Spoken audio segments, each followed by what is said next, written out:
La première partie du projet incluait la construction et le test d'un aéronef à 2 rotors, contrôlé par des têtes de rotors d'hélicoptères imprimées en 3D. Ces têtes de rotor étaient simples dans leur conception, grâce aux pales connectées librement au moyeu, avec des mouvements précis du moteur. Elles ont pu fournir un contrôle suffisant pour maintenir l'aéronef en vol. Cependant, il n'a pas volé du premier coup à cause de certaines vibrations au niveau du cadre. Ceci a été réglé avec un longeron d'aile renforcé et de nouveaux supports moteurs. Ensuite, j'ai acheté des pales légèrement plus grandes, un peu plus longues et qui n'ont pas de marque, dans l'espoir qu'elles donnent plus de force de poussée, car une fois que nous aurons ajouté le fuselage à l'engin, il pèsera bien plus lourd. Mais ceci a relancé des vibrations, et je pense que la cause de ces vibrations était plus sérieuse que je ne l'avais d'abord imaginé. D'après ce ralenti, il semble que les petites vibrations causées par le pivotement des pales font fléchir légèrement le cadre, ce qui est ensuite retransmis à la tête du rotor, provoquant des mouvements de pas de pales incontrôlables et indésirables. Ces angles extrêmes des pales provoquent alors une charge indésirable sur le moteur, ce qui amplifie ensuite la vibration, et au bout d'un moment, toute la tête du rotor perd de la portance. Rappelez-vous que ces vibrations font plier ce tube en fibre de carbone de 20 mm, comme si c'était un spaghetti cru, alors qu'il est pourtant très solide. Je pourrais revenir aux anciennes pales, mais si un si petit changement dans les pales provoque un changement aussi radical dans les performances, alors je n'ose pas imaginer ce qui se passerait une fois que j'aurai mis le fuselage sur cet engin. C'est pourquoi j'ai commencé à concevoir une vraie tête de rotor d'hélicoptère, avec un plateau cyclique et des connexions. Mais pendant que je le développais, j'ai reçu un email du concepteur de la tête de rotor à charnière libre.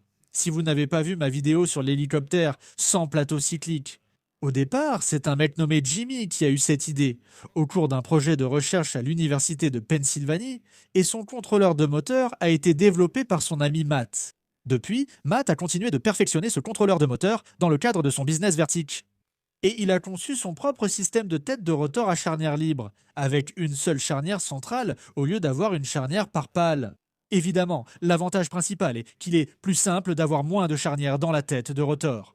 Mais surtout, pour mon utilisation personnelle, c'est que toutes les pales sont solidaires. Je vais vous montrer en quoi c'est important. Imaginez que ce sont les têtes de rotor et que les 3 pales sont espacées chacune de 120 degrés. Le centre de masse devrait se trouver au centre de la tête de rotor. Il est donc équilibré. Et quand le moteur veut créer une sortie de contrôle, soit il accélère, soit il ralentit pour que les pales se décalent en avant ou en arrière. Dans un monde idéal, la tête de rotor devrait garder son équilibre si les pales se déplacent en même temps de manière égale.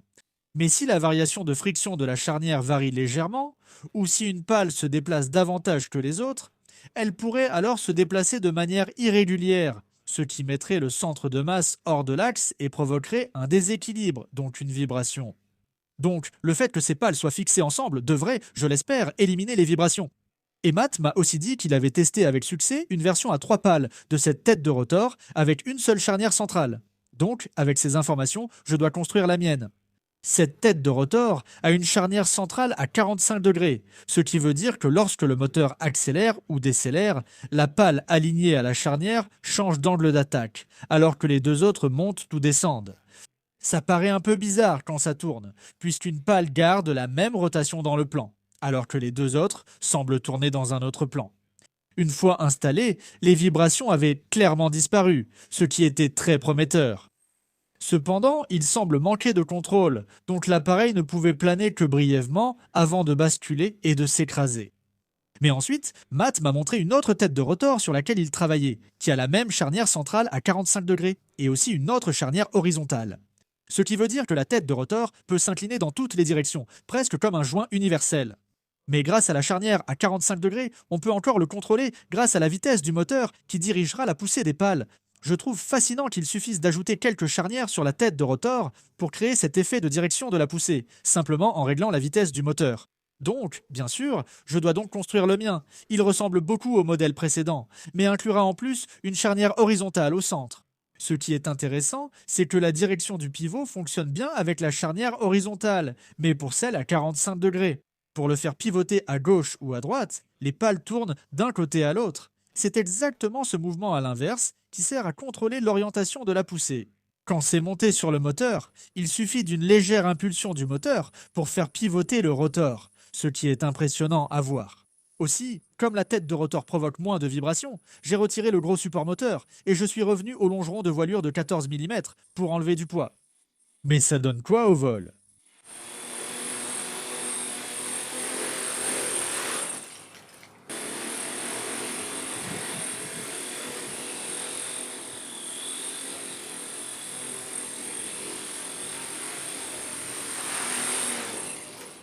pas terrible. Après de nombreux réglages et ajustements de la stabilisation gyroscopique, ça ne s'améliorait pas vraiment. Mais ensuite, j'ai eu une idée. Et si j'éteignais la stabilisation gyroscopique? Je pensais que la stabilité gyroscopique du rotor se maintiendrait en place pendant la rotation de l'appareil. Cela contredit-il l'utilisation de la stabilisation gyroscopique électronique?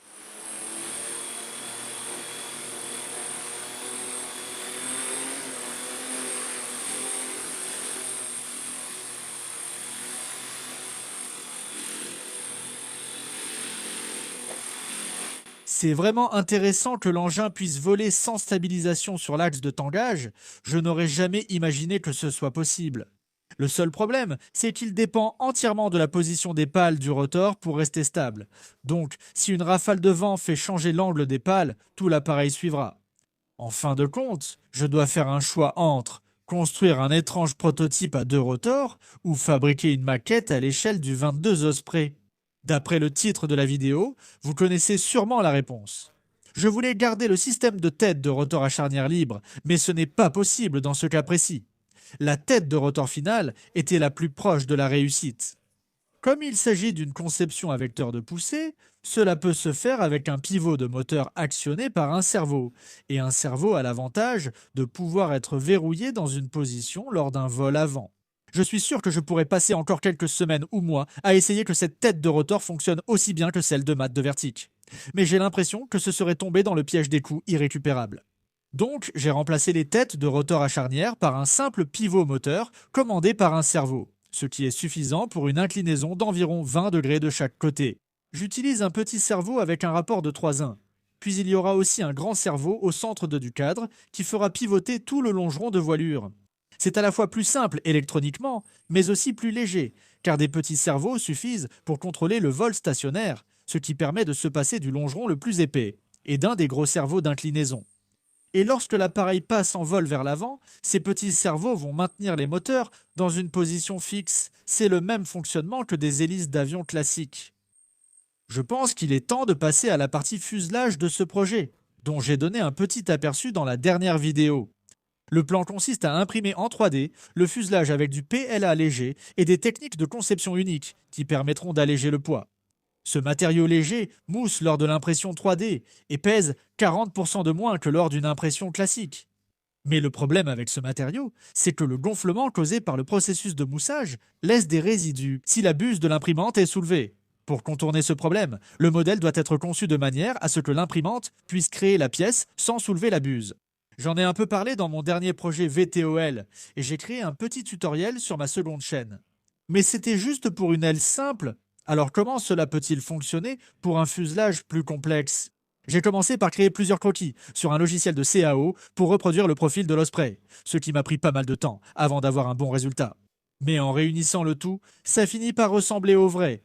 J'ai ensuite créé un autre fuselage, un peu plus petit, ce qui aura bientôt son importance.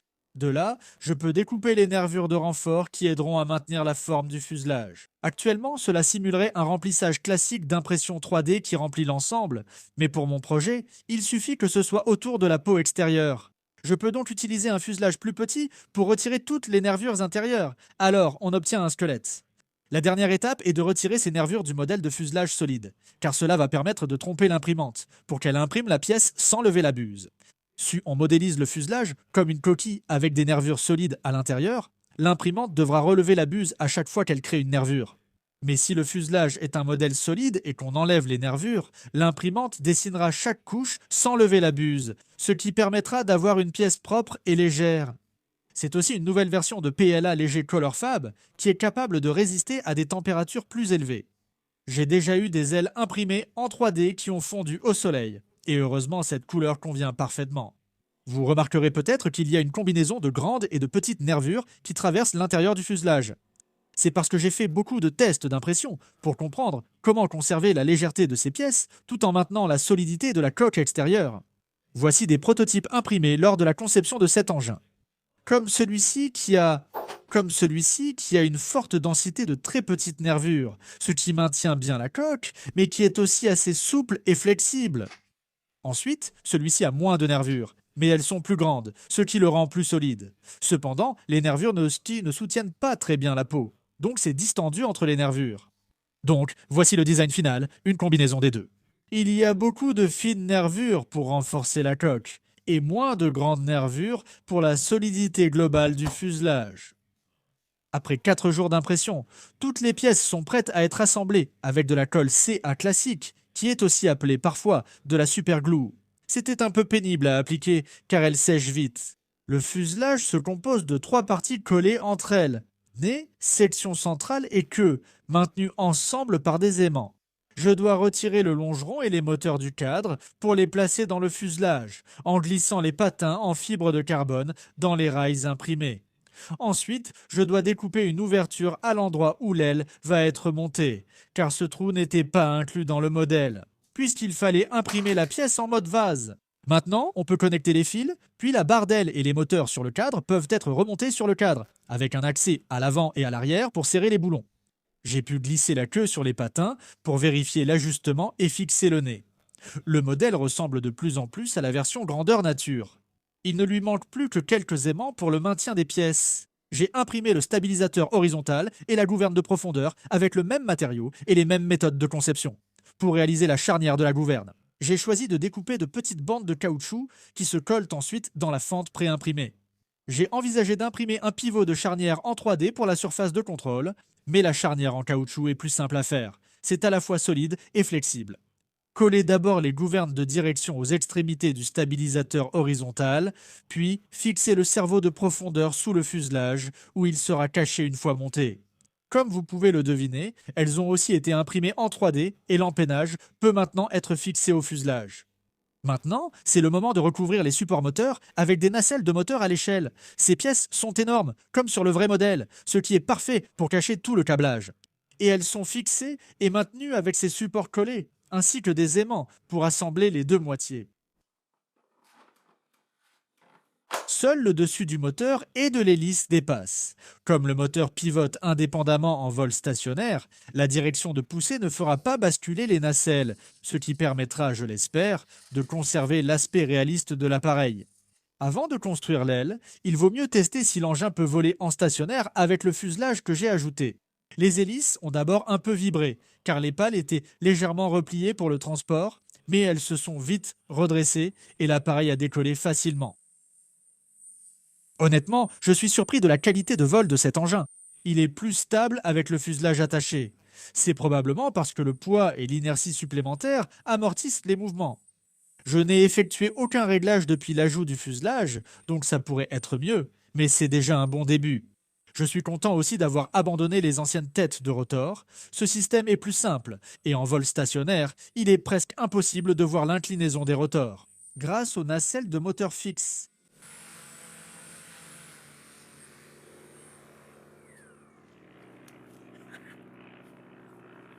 Avant de construire l'aile, il nous faut une méthode pour incliner les moteurs pendant la transition, car ils sont fixés verticalement. J'ai remplacé le support de longeron fixe par un support imprimé en 3D pour permettre le contrôle du mécanisme d'inclinaison. J'ai opté pour un système d'engrenage avec cerveau pour l'inclinaison, car il faut beaucoup de couple pour incliner les deux moteurs en même temps.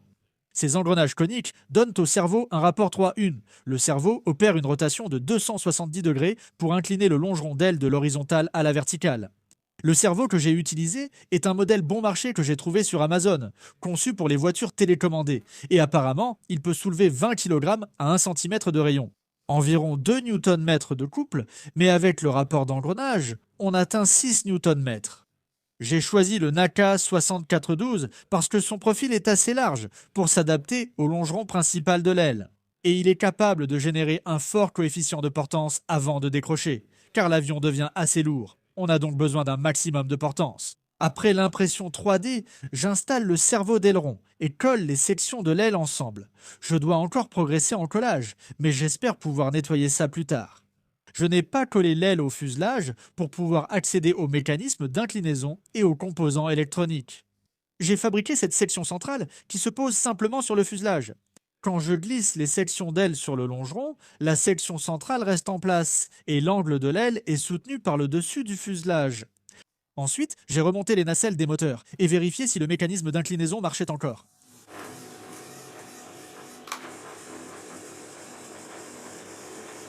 Enfin, ajoutons les ailerons, ce qui fonctionne comme la gouverne de profondeur, des bandes de caoutchouc servent de charnière. Voyons si ça vole toujours en stationnaire.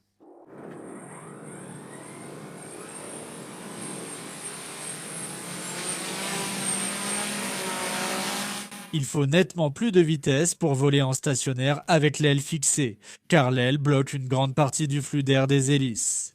Et c'est pourquoi les ailerons sont abaissés au maximum, afin de réduire la surface horizontale de l'aile. Ah, et un petit conseil, n'assemblez pas le fuselage d'un avion avec des aimants. Heureusement, j'avais anticipé ce potentiel problème, et j'ai imprimé ces clips pour tenir les pièces ensemble. Avec un poids de plus de 2,2 kg, une envergure d'1 mètre et plus d'interstices entre les panneaux qu'une Tesla, cet engin est prêt pour effectuer un vol d'essai. Bon, aujourd'hui, on va voir si cet engin peut voler ou s'il s'écrase. Dies. Il ne reste plus qu'à le faire voler. Je vais décoller très rapidement et passer en avant, à moitié en avant, voler très vite, juste pour qu'on ait un peu d'air sous les ailes. The wings.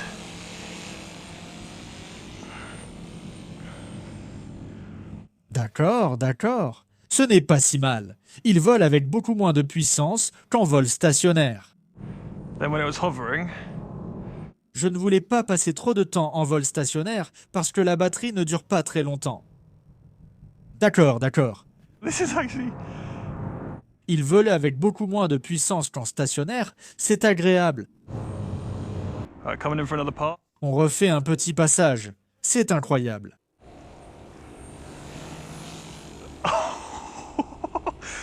C'est tellement fluide. On fait encore un tour et ensuite on va le faire atterrir. And then we'll bring it into land. Waouh, je n'arrive pas à croire que ça vole. Je mets les volets à fond et je passe en mode transition. Donc il était maintenant en stationnaire. Ok, non, ça c'est pas bon, ce n'est pas bon. Ok. Right. Donc, en gros, ce qui s'est passé, c'est que quand je repasse en mode stationnaire, comme les moteurs se déplacent beaucoup vers l'arrière, eh bien, il devient soudainement extrêmement lourd à l'arrière. Quand ça arrive, il faut voir à quel point les moteurs sont avancés. Attends, mode transition partielle, donc les moteurs sont là. Et quand je le mets mode stationnaire, il devient soudainement bien plus lourd à l'arrière, car le centre de masse se déplace fortement vers l'arrière. Ok, j'ai remplacé la batterie, prêt pour le deuxième vol d'essai. Essayons de faire un peu de vol en avant.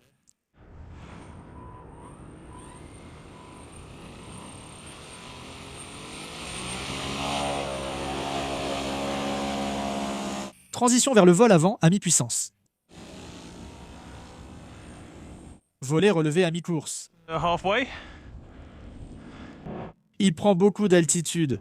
Je vais passer en transition. Maintenant.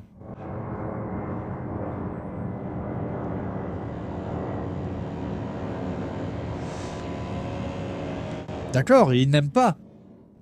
Waouh, d'accord. Ça doit être difficile de voir avec la GoPro. Extremely hard to see on the GoPro. Mais j'étais à fond et ça ne montait pas du tout. And it wasn't climbing at all. On est vraiment haut.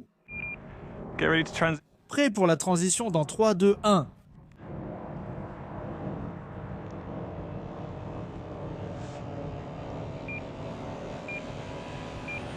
Il vole. Non, ça lui plaît pas. Ouais, il n'aime vraiment pas. D'accord, ramenons-le pour le faire atterrir. Essayons de faire en sorte qu'il ne devienne pas trop lourd à l'arrière encore une fois. Je vais tenter de le ralentir au maximum volet-sortie, puis à la fin, non, non. No, no. Oh. D'accord, oui, c'est... This is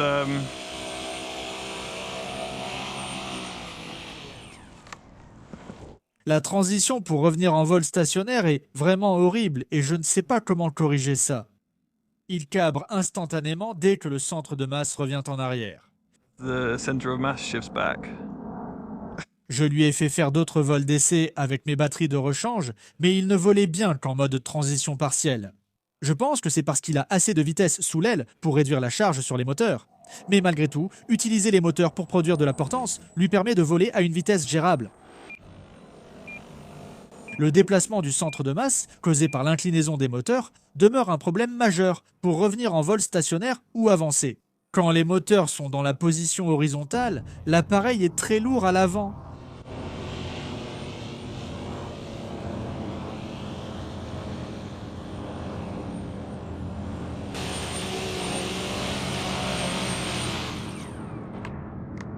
Une solution facile serait l'ajout d'un contrepoids aux nacelles des moteurs pour équilibrer le poids des moteurs. Mais l'engin est déjà assez lourd. Donc, je pense qu'une meilleure solution serait de concevoir un système de déplacement de poids qui fait glisser la batterie d'avant en arrière, en fonction de la position des moteurs. J'aimerais aussi ajouter quelques détails plus réalistes au design, comme des fenêtres et peut-être un train d'atterrissage. Pour l'instant, je vais le garder comme modèle dans mon atelier et je vais faire voler le VTOL Haute Performance que j'ai déjà construit.